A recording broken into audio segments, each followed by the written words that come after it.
పెళ్ళైనా పండగైనా వేడుక ఏదైనా పట్టు చీరల ప్రత్యేక వేదిక వారాహి సిల్క్స్.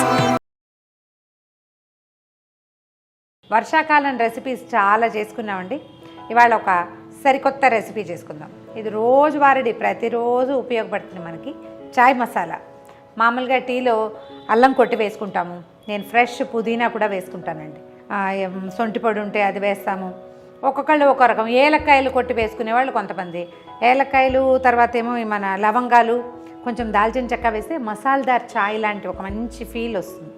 మనం వేరేవేమీ కొనుక్కోకర్లేదు. ఇంట్లో ఉన్న మసాలా దినుసులతోటి చేసేసుకోవచ్చు. పచ్చి వాటితోటి చేయొచ్చు, వేయించి చేయొచ్చు అండి. వేపిన దాని రుచి వేరు, పచ్చివాటి రుచి వేరు. అండ్ టీలో అవి యాడ్ చేసే విధానం కూడా వేరు. ఒకవేళ మనం పచ్చి దినుసులు అంటే మనం అప్పటికప్పుడు పచ్చివి వస్తువుల్ని కనుక మసాలాలు వేస్తే కనుక టీలో మొదట ఏం చేస్తాం, ఓ ఏలక్కాయ, ఓ లవంగము, తర్వాత కుదిరితే ఓ చిన్న దాల్చిన చెక్క ముక్క, అల్లం ముక్క దంచేసి నీటిలో వేసి ఆ మరుగుతున్న నీళ్ళల్లో టీ పొడి వేసి అవి బాగా మరిగాక అందులో పాలు పోసుకుంటాం. అయితే మనం కనుక వేయించిన మసాలా పొడి కనుక చేసుకుంటే చివరికి వేసుకోవచ్చు అనమాట. అంటే టీ మరుగుతూ మరిగాక పాలు పోసే ముందు వేస్తే అసలు ఎంత అరోమాటిక్గా ఉంటుందంటే మహా బాగుంటుంది. ట్రై చేసి చూద్దాం. పచ్చివి కావాలన్నా కూడా ఇవే కొలతల్లో గ్రైండ్ చేసి పెట్టేసుకోవచ్చండి.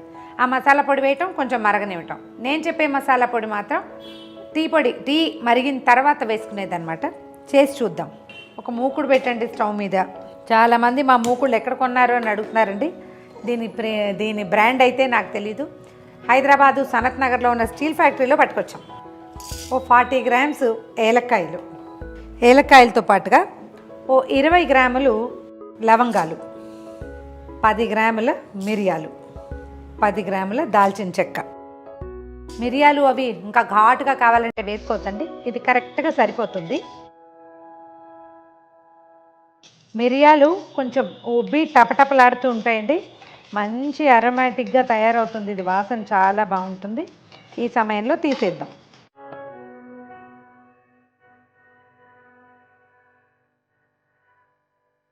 సొంఠి ఒక 30 గ్రాములు వేసుకోవచ్చు అండి. అంటే ఏలకులు 40 వేసాం కదా, ఇది 30 వేయచ్చు. దీన్ని ఏం చేయాలంటే చిన్న ముక్కలు చేయాలి, చేత్తో విరగదు. దీన్ని చక్కగా ఒక అమాందస్తాలో వేసి 2 దెబ్బలు కొట్టడమే. ఇట్లా పగిలిన సొంఠి తొందరగా మంచిగా వేగుతుంది లోపల దాకా.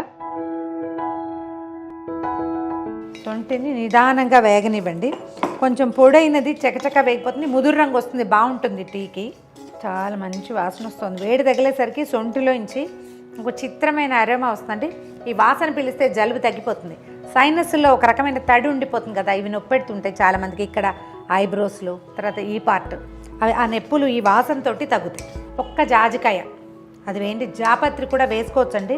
కొంచెం జాపత్రి వాసన కాస్త ఇరిటేటింగ్గా ఉంటుంది, కొంతమందికి సూట్ కాదు. వాళ్ళు మానేయండి, లేకపోతే వేసుకోవచ్చు. ఒకవేళ మన దగ్గర ఉంటే, ఇది సీజన్ కాదు, వర్షాలు వచ్చేసాయి కదా, ఈ తులసివి విత్తనాలు ఉంటాయి, అవి కూడా వేసి వేయించేసుకుంటే వాసన చాలా బాగుంటుంది. కొంచెం కమ్మని వాసన వచ్చేదాకా వేయిద్దాం. మంచిగా వేగిందండి, చాలా చక్కటి వాసన వస్తుంది. ఇంకా తీసేద్దాం.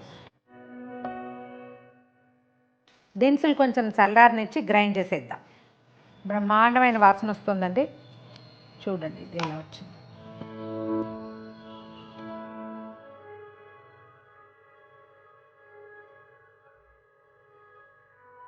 ఇట్లా రెడీ చేసుకున్న చాయ్ మసాలాని మనం రెగ్యులర్ టీలో వాడుకోవచ్చు, లేదా బ్లాక్ టీకి కూడా చాలా బాగుంటుందండి.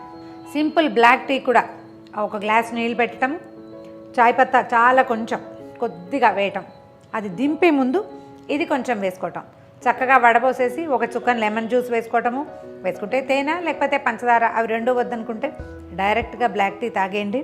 ఈ ఘాటుతోటి బ్లాక్ టీలో ఉన్నటువంటి అన్ని రకాల ఔషధ గుణాలతో ఈ ఔషధ గుణాలు కూడా ప్లస్ అవుతాయి. చాయ్ పత్తాలో దీన్ని కలిపేసి పెట్టేసుకోవచ్చు, లేదా చివరికి వేసుకోవచ్చు. ట్రై చేసి చూడండి. ఈ వీడియో కనుక మీకు నచ్చినట్లయితే లైక్ చేయండి, షేర్ చేయండి. మరిన్ని ఇంట్రెస్టింగ్ వీడియోల కోసం సుమన్ టీవీ మామ్స్ కిచెన్ని సబ్స్క్రైబ్ చేసుకోండి.